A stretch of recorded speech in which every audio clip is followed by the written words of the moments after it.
vlakom. Už od dnes na túto trať pribudla ďalšia moderná súprava dvojposchodového regionálneho vlaku. Z hlavného mesta sa do Trnavy či do Piešťan dostanete za rekordne rýchly čas.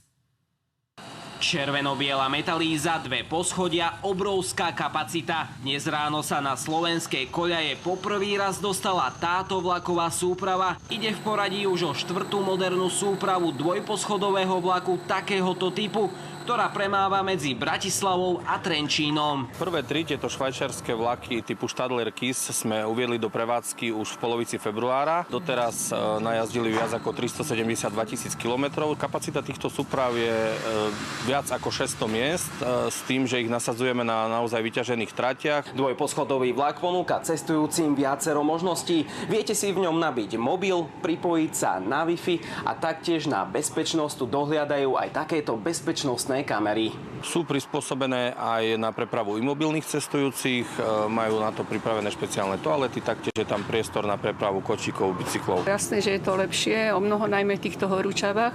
No a to sa nedá porovnať s tými drevenými vlakmi alebo s tými nepohodlnými vlakmi, ako to bolo predtým. Celkom dobre sa sedí a hlavne, že majú tie monitory a že vidíš, keď cca dojdú, keď im meškajú. Keďže trať medzi hlavným mestom a Trenčínom je zmodernizovaná, regionálny rýchlik sa medzi týmito mestami pohybuje rýchlosťou 160 km za hodinu, čo je zatiaľ maximálna dosiahnutá rýchlosť na úsekoch slovenských železníc. Minule som dokonca predbehol lietadlo v Piešťanoch na letisku pri štarte. Hovorí rušňovodič Dušan, ktorý riadi vlaky už 40 rokov.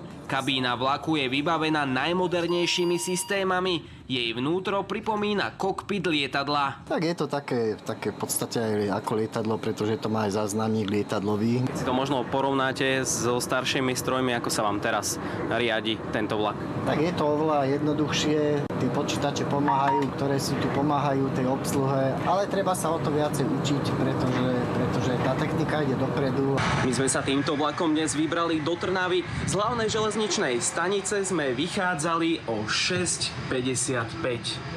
No a v Malom Ríme sme vystúpili krátko pred 7:30. Ladislav Žigo, televízia Markíza.